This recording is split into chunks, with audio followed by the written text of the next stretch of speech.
Nós vamos então continuar com uma matéria sobre os números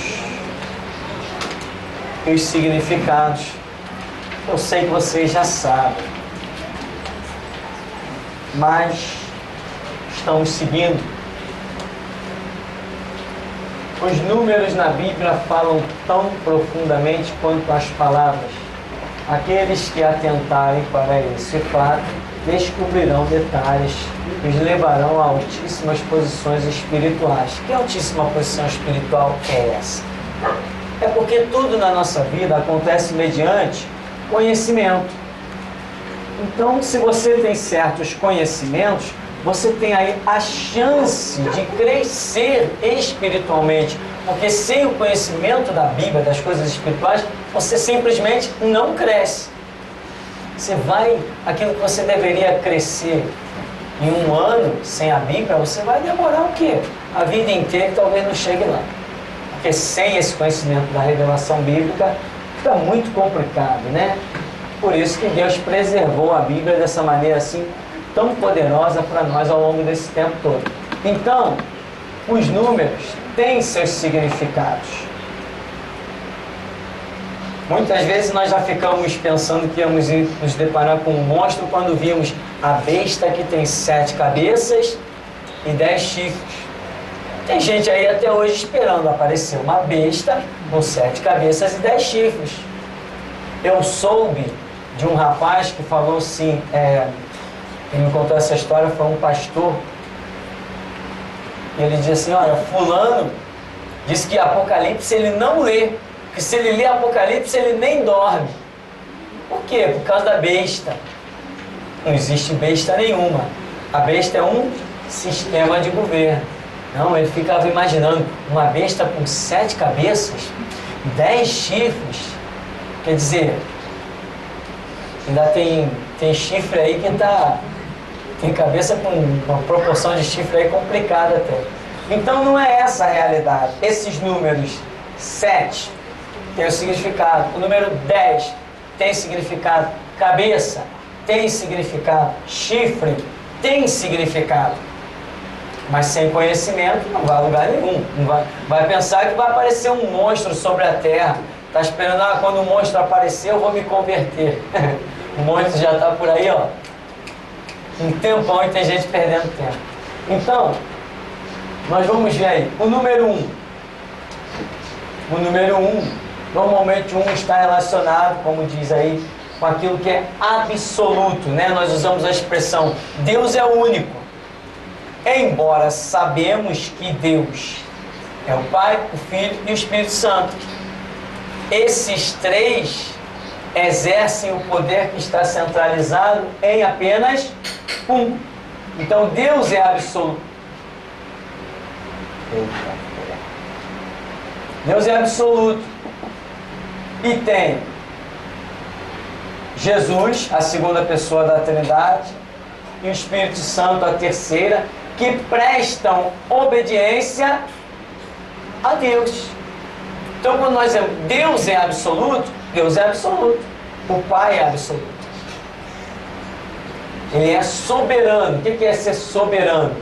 Soberano significa que quando ele olha o seu poder, ele não vê nada que possa, como é que eu vou dizer, confrontar o seu poder. Não existe nada que possa confrontar o seu poder. Ele olha para todo o mal que os homens criaram, ou que Lúcifer tem criado, e ele vê que nada daquilo pode atingi-lo. Ele nem se preocupa. Olha, eu vou montar aqui uma fortaleza, porque eu tenho um adversário aí, que é o diabo, ele pode querer invadir aqui a minha glória. Vamos preparar, ele tem 1/3 dos anjos do lado dele, é muita coisa. Vamos nos preparar aí, vamos botar vigia aqui, vigia aqui. Não existe nada disso. Deus é tão soberano, tão absoluto, que ele não se preocupa com o mal que poderia afligi-lo ou atingi-lo. Não. A própria Bíblia diz que Deus habita em luz inacessível, ou seja, é aquilo que você não tem acesso. Se Deus não quiser se manifestar, você não tem como chegar até Ele. Então hoje nós temos como chegar a Deus? Temos. Por quê? Porque Ele quis criar um caminho chamado Jesus. Eu sou o caminho, a verdade e a vida, ninguém vem ao Pai senão por mim. Então Deus criou este caminho chamado Jesus. E fora isso, ninguém chega a Deus. E até para você entrar nesse caminho chamado Jesus, existem pré-requisitos, né?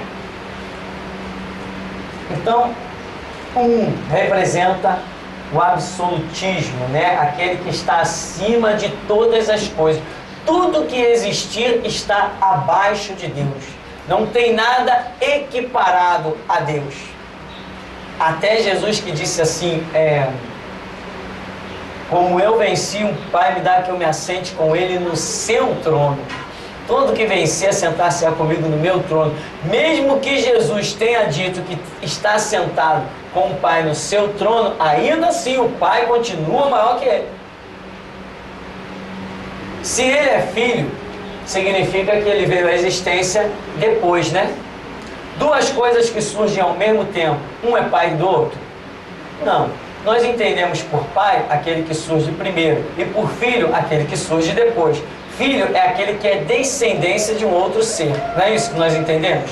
Então nós entendemos também que o Deus Pai absoluto já foi único. Depois Ele criou, ou melhor, Ele gerou o seu Filho e gerou o Espírito, o que nós chamamos de Espírito Santo, que é um mistério para muitos, para mim também. Mas é uma pessoa. O Espírito Santo é uma pessoa. Porque a Bíblia coloca o Espírito Santo como alguém que tenha uma espécie de sentimento, né? Ó, se ouvires hoje a voz do Espírito, não endureçais os vossos corações. Não entristeçais o Espírito Santo. Olha, o Espírito Santo tem ciúme de vocês. Então a Bíblia atribui qualificações ao Espírito Santo que nos faz entender que ele é a terceira pessoa da Trindade, né? Jesus, a Bíblia diz, veio para os que eram seus e os seus não o receberam. Então, quer dizer, ele se manifesta para alguém o rejeita, então está colocando atributos nele, né, de querer se manifestar a alguém e também poder ser rejeitado, são atributos de um ser. Então, nós nos deparamos com essa situação. Porém, Deus, o Pai, é absoluto, e Jesus falou, o Pai é maior que eu. Agora, quando Jesus diz que está assentado no trono do Pai, né? Lá em Apocalipse, como eu venci, o Pai me dá que eu me assente com Ele no seu trono, isso é complemento da palavra quando Ele ressuscitou. Quando Ele ressuscitou, o que Ele disse? Todo poder me é dado nos céus e na terra. Esse todo poder me é dado não significa que o Pai pegou o poder todo, toma aí, é teu, agora não tem mais poder. Não é isso. Esse todo poder não é ter o poder, mas é ter a permissão do Pai, a autoridade dada pelo Pai para exercer o que bem quiser. Isso que significa ali, todo poder me é dado nos céus e na terra, né? Então, quer dizer, o diabo tem poder? O poder que ele tem não se compara. Jesus faz e desfaz o que ele bem quiser. Ele abre porta, ele fecha a porta, ele cria a porta onde não há porta. Ele infringe em qualquer situação, em qualquer circunstância. Porque ele recebeu uma autoridade inigualável do Pai. Olha, pode fazer o que você quiser. Isso está representado em sentar-se no trono do Pai. Porque é aquele trono que exerce todo o poder ilimitado. Então, como é que Jesus disse? Todo o poder me é dado nos céus e na terra. Esse fato lá que é declarado para João, de que como eu venci, estou assentado no trono do Pai, são duas palavras que se complementam. Aqui diz também, representa o absoluto, ou seja, nada que Deus organize virá com duas lideranças, jamais. Pois aonde houver mais de uma cabeça, nisto estará predito também uma divisão. Aprendamos esta lição poderosa, né? Tudo o que Deus cria, Ele cria uma única cabeça, ou seja, uma única central de decisão. Não tem jeito, né? Nós vemos que o casamento, ali nós temos mais de uma pessoa. A Bíblia é muito clara quando criou, diz que a mulher seria uma adjutora, uma auxiliadora, né? Depois diz, olha, o teu desejo será para o teu marido e ele te dominará. Isso aqui é um princípio de Deus. Tudo que Ele cria, e mesmo a nível de organização, sempre, meu irmão, não tente pensar diferente, não dá certo. Não dá certo. Sempre haverá uma única cabeça. Dessa única cabeça vão ser distribuídas as ideias. Se não for assim, né, você já viu aquilo? Não, eu e meu marido, nós vamos tomar a decisão juntos. Que Deus te abençoe e tenha misericórdia. Não dá certo, irmão, eu sei que não dá certo. Não dá certo. Esse papo de vou tomar a decisão juntos, não dá. Tem aquele provérbio popular que diz assim, cada cabeça é uma sentença. Pode acreditar que é. Não dá certo. Então, nessa instituição casamento, nós vemos isso. Por exemplo, na igreja. Na igreja, nós vemos o sacerdócio. O sacerdócio é único. É único. Pode até, por exemplo, no Antigo Testamento, Anás e Caifás eram sumos sacerdotes, tal, mas com certeza um tinha a palavra, o outro auxiliava. Mas aí Israel veio e montou um tal de Sinédrio.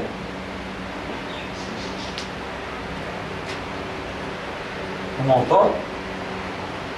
Acho que é com essa. Montou um tal de Sinédrio. O que eles faziam nesses Sinédrios? Vamos nos reunir. Aí pegava aquela, vamos nos reunir para ver que decisão nós vamos tomar. E lá no Sinédrio, Jesus Cristo foi condenado.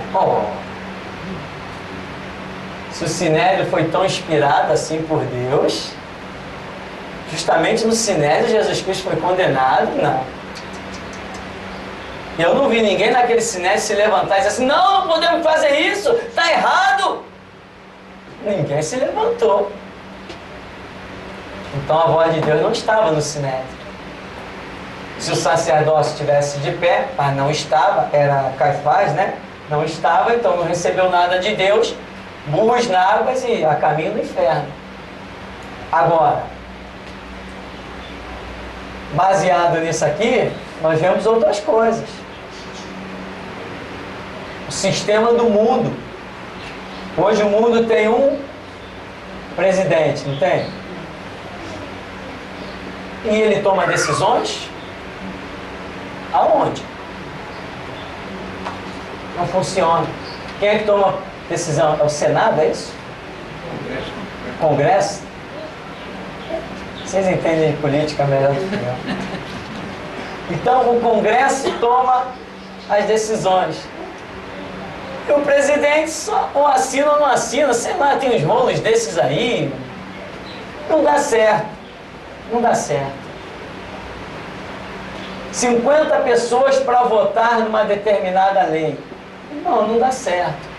Ou seja, o presidente é ímpio, se ele decide alguma coisa, quando ele pode decidir, ele vai e decide, tem coisas aí que o presidente assinou e acabou, ninguém disse nada.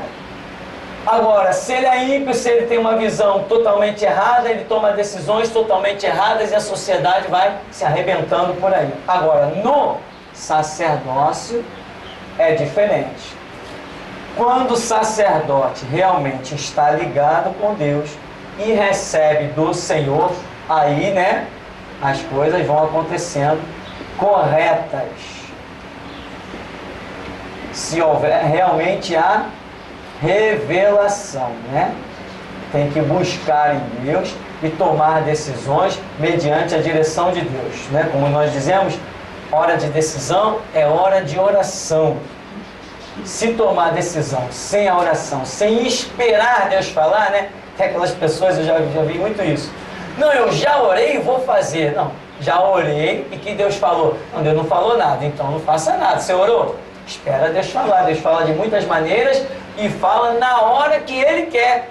Não, mas eu tenho que tomar uma decisão, é hoje. Não, se Deus não falou, você não vai ter que tomar essa decisão hoje. Alguma coisa Ele vai planejar, alguma coisa Ele vai fazer. Ele vai te honrar se você quiser realmente esperá-lo. Então, o número 1, em tudo que Deus cria, você verá uma única cabeça. Você já viu essas igrejas aí? Irmão, muitos aqui já devem ter recebido esse convite, eu recebi. Vamos abrir uma igreja aí? Vamos abrir uma igreja ali? Para quê? Para ganhar dinheiro? Igreja não é lugar de ganhar dinheiro. Igreja é lugar de ganhar almas, edificar vidas. Mas eu já recebi muita proposta. Político, olha, eu abro uma igreja, eu monto tudinho, eu ponho tudo na tua mão e te dou tanto de salário. O resto é meu, diziam os políticos. E na época da eleição, o povo vota em mim.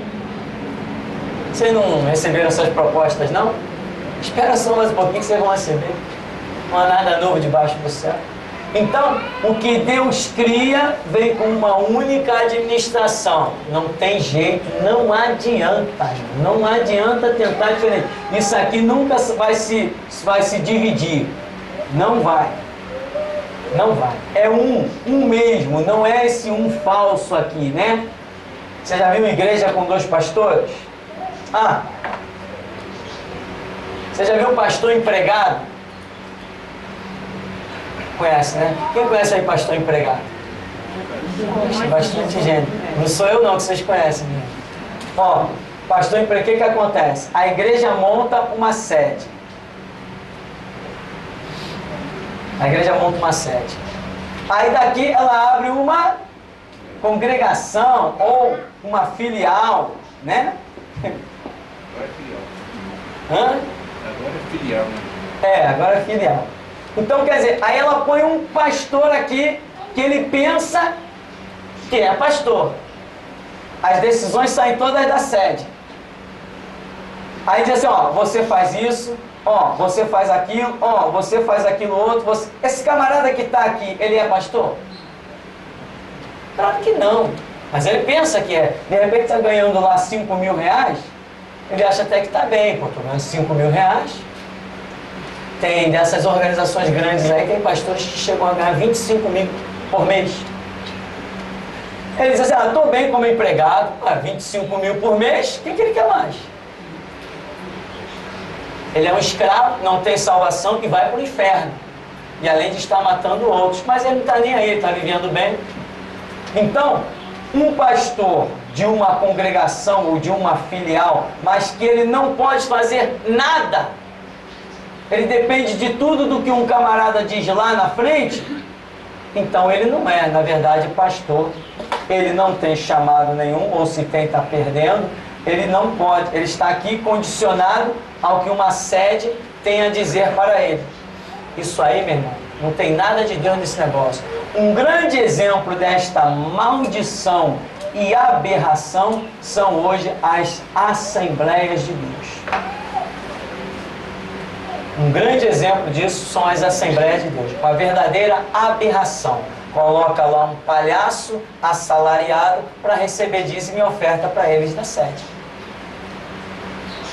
Aí quando o camarada tem uma ideia, alguém chega lá, pastor, pensa que ele é pastor, pastor, a gente podia fazer isso. Não, irmão, é mesmo, podia, mas lá na sede, né, ninguém deixa.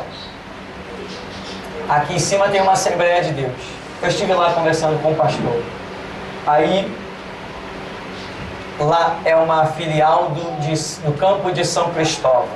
Aí eu estou lá conversando com o pastor, um rapaz dedicado, né? E se empenhando, calejando as mãos, girando o concreto, tentando fazer a obra, tentando fazer a construção. Eu estou vendo aquele negócio se arrastar. Eu falei, mas essa obra já está durando muito. Aí, o campo de São Cristóvão é uma Assembleia de Deus milionária. Cultozinhos que dá 50 mil reais de oferta. E eu estou vendo lá um pastor, coitado, se desgraçando da vida, arrebentando as mãos, sacrificando a família, sacrificando todo mundo. Falei, irmão, por que essa obra está demorando tanto? Não, irmão, lá na sede já disseram, olha, aqui tem que mandar o mínimo de X para lá. Se não mandar o X de ofertas para lá, eles vão fechar aqui. Então, além do camarada ser um escravo, são escravos. Tem que bater meta, ser um vendedor, né? Um vendedor de homens, não é nem vendedor de Jesus. Um vendedor para homens, fazendo leilão dentro de igreja para recolher oferta. Ele ainda corria o risco de ficar sem o emprego dele. Ó, vão fechar. Eu falei, se fechar, o que você vai fazer? Eu tenho que viver minha vida, dar meu jeito. O camarada tinha esposa, tinha 2 filhos e estava correndo o risco da igreja fechar se ele não mandasse X de ofertas para a matriz. Ainda tinha que fazer a obra, colocar laje, levantar pilastra, levantar um monte de coisa, tinha ainda que fazer a obra. De onde vai vir dinheiro? Não tinha condição. Aí vem outro detalhe. O camarada vira o quê? Quem sabe? Ele vira um ladrão. Ele vira um ladrão. Um abismo vai chamar outro abismo. Uma cova vai chamar outra cova. Por quê? Ele tem uma meta para bater. Ele tem uma obra para fazer. Aí ele vê a oferta e o dízimo entrar na igreja. Ele diz assim, poxa, ao invés de eu mandar eu vou fazer o seguinte, não, vou dizer que entrou tanto, não sei o que lá, eu vou tirar tanto, porque eu tenho a obra para fazer, eu tenho isso, tenho aquilo. Então ele vai e rouba. Ele rouba daqui, da filial, e manda para a sede uma quantia que não é a realidade. Ele rouba, ele vira um ladrão. O certo é dizer assim, ó, estou indo embora, sai com nada, sai carregando só a sua Bíblia, vai dobrar os seus joelhos e vai ver o que Deus tem para si. Esse é o certo. Mas não, o camarada fica ali querendo fazer uma obra de fachada, não tem fé, não tem conhecimento e fica ali sofrendo isso como se estivesse trabalhando para o próprio diabo. E pensa que está trabalhando para Jesus na maior opressão. O certo, meu irmão, é fazer como eu fiz. Largar tudo. Deus tem um chamado na minha vida, ó, tchau. Não, mas você é um pastor, eu não quero ser um pastor. Não, mas aqui você é reconhecido, eu não sou reconhecido, não quero ser reconhecido. Estou indo embora fazer o que meu Jesus me mandou. Mas como que você vai viver? Eu vou viver o dia a dia. E até aqui nos ajudou o Senhor. Então, se o camarada está numa filial, pensa que é pastor, mas ele está recebendo ordem de homens, ele não é pastor nenhum. Pastor, sacerdócio, é aquele que recebe direto de Deus. Aí sim, ele é um sacerdote. Se ele não recebe direto de Deus, ele é um empregadinho de homem. Eu gostaria de saber por que é assim, dessa forma. Eles abrem uma principal, né? E começam a abrir filiais para tudo quanto é lado. E as pessoas, se não tiver um rótulo na frente, Universal ou Assembleia, as pessoas também não querem entrar, não querem congregar, porque suas mentes também estão cativas também. Não, porque minha mãe era assembleana, minha avó era assembleana, também tem que ser assembleana. E nisso vai abrindo um montão de locais, né, Isso. por aí, chamado igreja. E por que tem que ser dessa forma? Abrir essa principal e abrir um montão de ramificações, assim? Na verdade, não tem que ser dessa forma. Na verdade, não pode ser dessa forma. Quanta gente já criticou. Pastor, quanto tempo tem a igreja? 10 anos.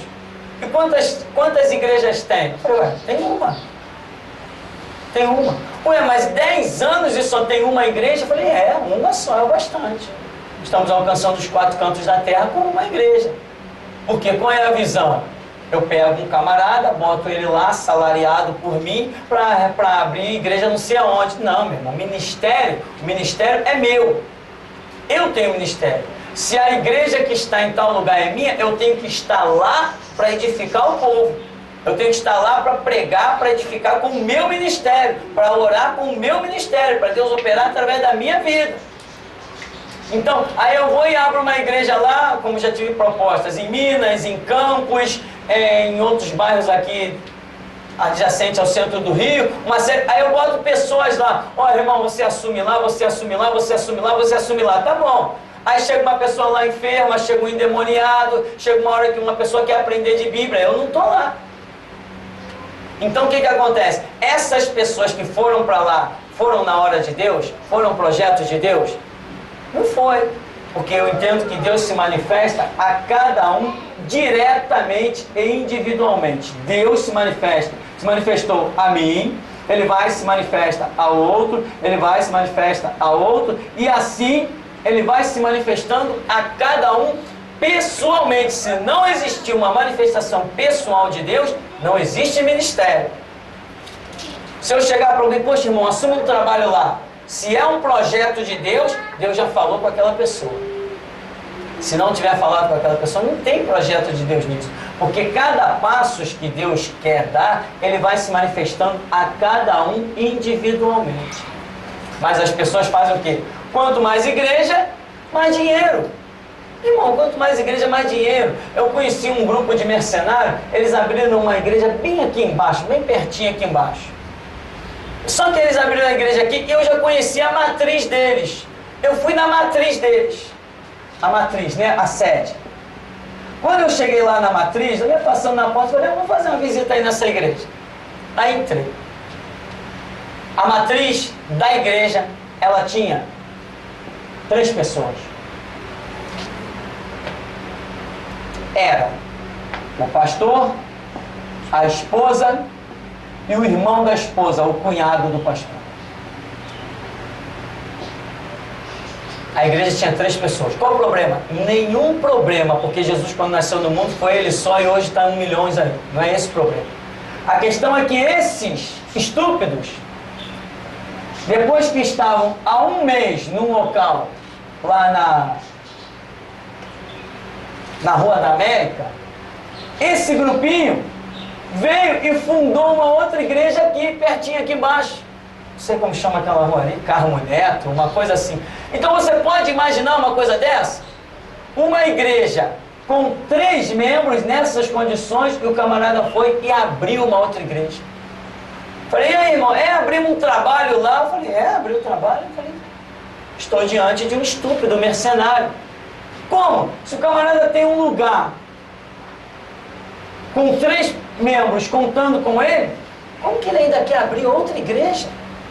Isso aí é fruto de um mercenarismo terrível, barato. Aí, resultado, abriu. Aí, e hoje? Fechou tudo. Graças a Deus, né? Fechou tudo. Não tem mais nenhuma, sei lá que rumo eles tomaram, para onde foram. Por quê? É o tal de sai abrindo igreja. E onde está Deus? Não está, porque Deus quer uma cabeça soberana. Aí o cara foi, pegou o cunhado dele, que tinha se convertido há 3 meses, botou lá na frente de uma igreja. Se estiver dando dízimo e oferta, tá bom, a obra está ótima. Pô, obra para eles é isso, está dando dinheiro? Beleza. Isso é obra para muita gente. Né? Como já me perguntaram, uma vez quando eu estava na Praça da Bandeira. Como é que está a obra lá? Eu falei, tá legal a obra. Está chegando gente da rua, estamos lá ensinando a palavra. Não, como é que está a obra de dízimo e oferta?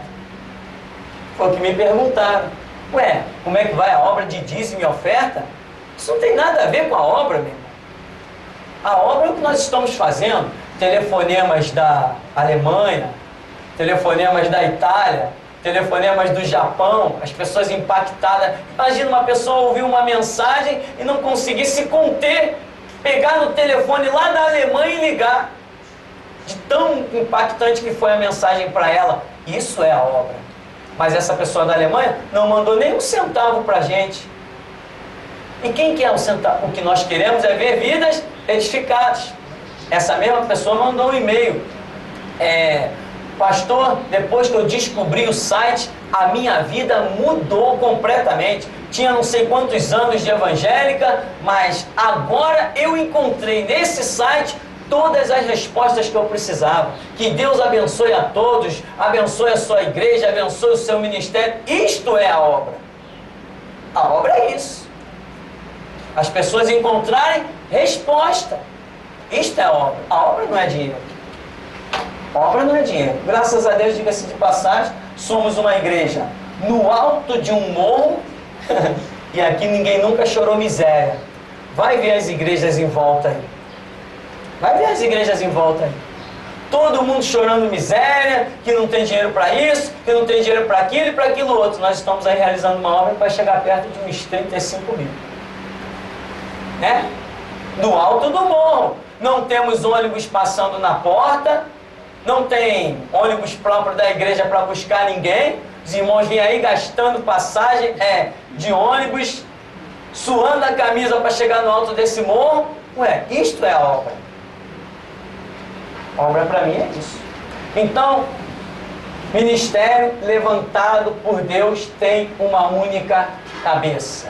Né? Eu conheço um ministério, não é ministério, é uma birosca chamada igreja. Lá na Pavuna, por exemplo, a mulher é profeta. Era, não é mais. Ela foi profeta. Já perdeu o ministério profético.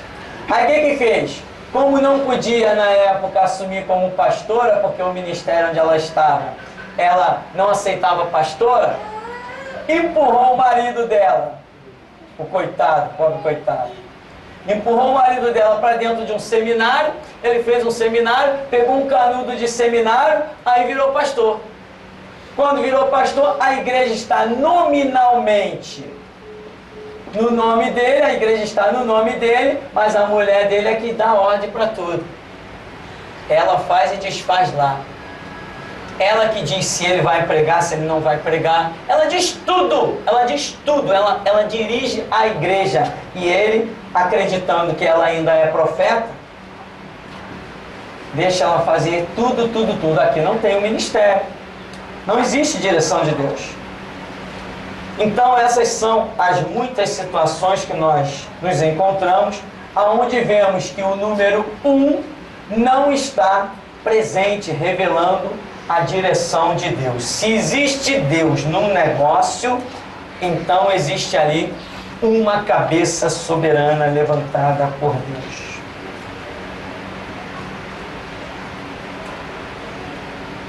Aí eu falo ainda nessa questão do número 1, eu falo sobre Jó, em que o número 1 também pode estar revelando exceção, né?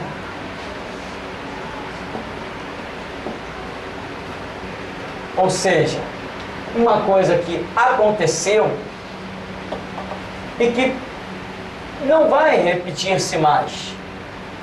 Deus usou uma situação para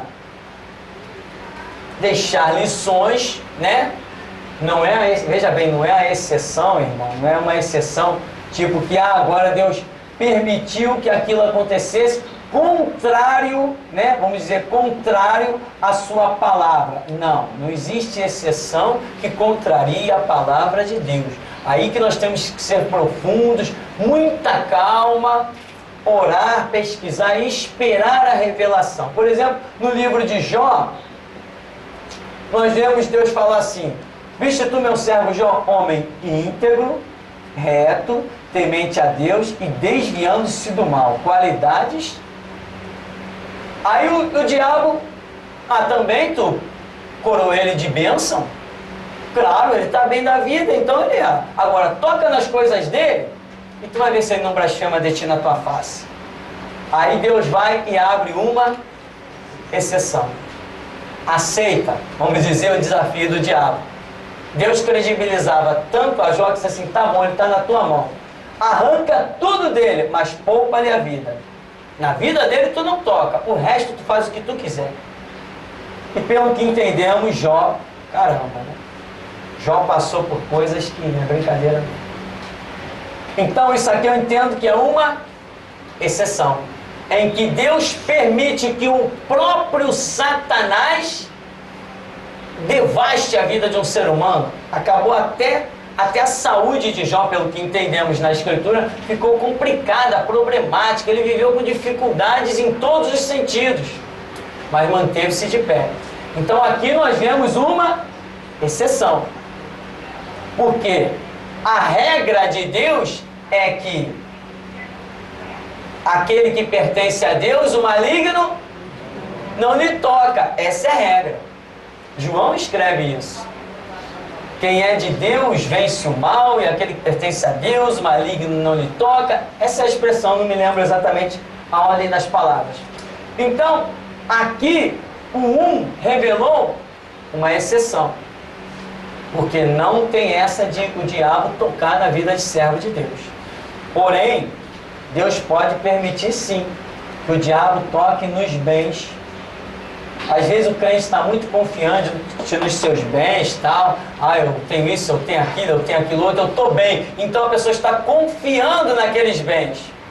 Aí Deus pode permitir que o diabo devaste tudo para a pessoa aprender que tem que colocar sua confiança nele. Então eu vejo ali na vida de Jó uma exceção, porque eu não vejo mais esse episódio em nenhum lugar em que Deus permite assim claramente que o diabo toque na vida de um servo seu.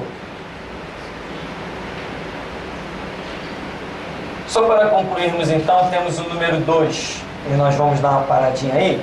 O número 2, examinando a Bíblia, nós chegamos à conclusão de que é um número do testemunho ou da confirmação, né? Jesus mesmo falou a palavra confirmada por 2 testemunhas. A vossa lei não é confirmada por 2 testemunhas, coisas assim que Jesus disse, né? Até hoje na nossa própria lei aí, nossa não, a lei aí dos homens que criaram, as pessoas, não importa a situação, você pode estar super documentado, mas os seus documentos não têm valor. Sempre é pedido o quê? Testemunha. O Estado é tão hipócrita, estúpido, que ele emite documentos, mas quando você apresenta esses documentos emitidos por ele, ele não aceita. Ele diz que você tem que apresentar testemunhas. Não é assim que acontece? Claro que é assim. Sem dúvida que é assim. A nível de propriedades, a nível de pensão.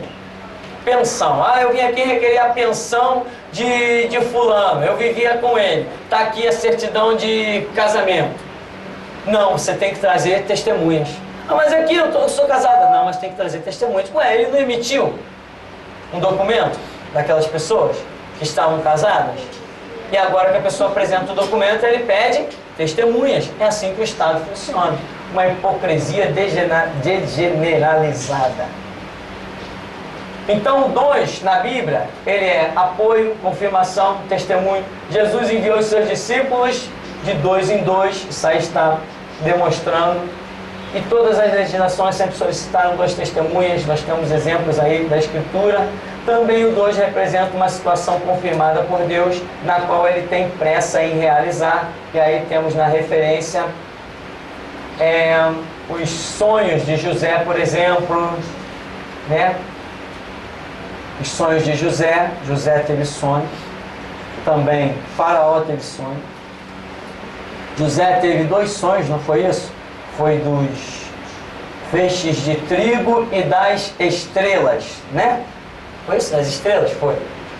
E Faraó teve o sonho, em que ele via 2 situações, ele via as vacas, ele via as espigas. Aí José, quando vai dar a interpretação do sonho de Faraó, ele diz assim: os sonhos de Faraó são um só. Mas Deus mostra ali 2 situações, ou seja, estava revelando, inclusive José diz isso: Deus tem pressa, Faraó, de realizar isso. Se prepara aí rápido, porque Deus tem pressa. Ou seja, é uma palavra confirmada. Isso aqui é um sinal poderoso para quem quer andar na verdade, tá? É uma palavra confirmada e é algo que muitas vezes vai revelar até a pressa de Deus. Por que eu digo que isso aqui é algo poderoso? Porque você não tem que se desesperar, meu irmão. Se você acha que Deus te deu uma direção, se você acha que Deus está falando contigo, Deus falou contigo uma vez, pode esperar, Ele vai falar a segunda vez. Irmão, pode esperar, Ele confirma. Agora, se Ele se manifestar para você diretamente, a divindade diretamente para você, falando boca a boca, isso aí não vai precisar de confirmação. Mas se Ele te deu sonho, se Ele te deu visão, se Ele usou para falar contigo um profeta, ou usou o sonho de outro irmão, um irmão, uma irmã, se ele usou coisas, entendeu? Que ele não tratou assim diretamente contigo, você pode esperar que ele vem de novo. Ele vai confirmar aquilo que ele falou com você. O 2 é essa revelação da confirmação e nos ajuda a não ficar preocupado, tipo assim, poxa, Deus falou comigo? Será que Deus falou? Eu tenho que fazer? Ou será que se eu fazer eu vou me precipitar? E se eu não fizer, será que eu estou deixando o tempo de Deus passar? Essa preocupação não precisa existir, porque a revelação virá com clareza, confirmando e te mostrando aquele propósito do Senhor. Então, você não tem motivo de dizer, eu não fiz na hora de Deus, ou a hora de Deus passou, ou eu me precipitei. Não existe isso. Quando, antes de fundarmos a geração Jesus Cristo, aqui neste lugar, Deus veio falando ao meu espírito, falando ao meu espírito, falando ao meu espírito. Eu comecei a sentir aquelas coisas sobrenaturais, comecei a ouvir a voz de Deus, comecei a perceber coisas, ter visão, pensamentos que viajavam assim. Eu falei, caramba, como é que eu pensei nesse negócio? Eu não estava pensando em nada disso, de repente entra aquela coisa. Então Deus vai tratando. E chegou uma hora que parecia que a qualquer momento uma voz ia sair de dentro de mim. Eu fiquei realmente nessa expectativa. Eu sentia algo dentro do meu espírito. Eu sentia um sinal dentro do meu espírito, como se alguém estivesse aqui dentro de mim, prestes a falar alguma coisa. E eu ficava o tempo todo, o meu dia a dia, durante um bom tempo da minha vida, foi esperando essa voz sair. Era um sinal que eu tinha aqui dentro, como alguma coisa viva se mexendo aqui dentro de mim, prestes a falar. E eu sabia que aquela voz, quando ela falasse, ela ia me levar a fundar uma igreja. Mas eu tinha que esperar aquela voz falar. E um belo dia, fui numa igreja, numa dessas igrejas boas, de fundo de quintal. Igreja boa é essa mesmo, um templo faraônico. É um caso sério. Às vezes as pessoas, não sabem se comportar como nas origens. Não, olha o tamanho do templo. Isso aí é ilusão. Então, eu fui numa igrejinha de fundo de quintal, e um profeta, que inclusive eu já conhecia muito bem, simplesmente vira para mim e diz assim, Deus está dizendo o seguinte, vai para a tua casa e funda a minha igreja. Aí aquela voz explodiu, é agora, acabou, foi isso. A voz confirmou o que o profeta disse, e aquilo já vinha fervendo dentro de mim. E tem mais, naquele ano eu estava esperando, eu já tinha um sinal de Deus, que naquele ano Ele ia falar comigo, ia direcionar. Veja bem, eu não sabia necessariamente que Deus ia me levar a fundar a igreja da maneira como as coisas aconteceram, mas eu sabia que Deus ia direcionar a minha vida ministerialmente. Eu sabia, eu estava esperando o que aquela voz ia traduzir. Quando o profeta falou e a voz confirmou, eu falei assim, poxa, então Deus tem um plano, que é fundar uma igreja. E eu não queria, o que eu queria era viajar pelo mundo, sair pregando, fundando igreja e deixando gente lá, capacitando obreiros para assumir. Era isso que eu queria viver viajando, fundando igreja, passando pelas nações. E Deus me mandou parar no ministério, coisa que eu não gostaria. Ficar na frente das pessoas, falando, etc. Isso aí estava fora dos meus projetos. Ainda estão. Mas obedecer é melhor do que sacrificar. Então, aí quando vai fundar a minha igreja e a voz explodiu, depois daquele sinal, ele sumiu de dentro de mim. Aquela voz explodiu, eu falei, então vou nessa. Deus falou comigo numa quinta-feira, na terça-feira, eu estava exatamente nesse chãozinho aqui, começando as orações. E hoje estão vocês todos aí para me ouvir. Então, meu irmão, Deus fala e confirma o que fala.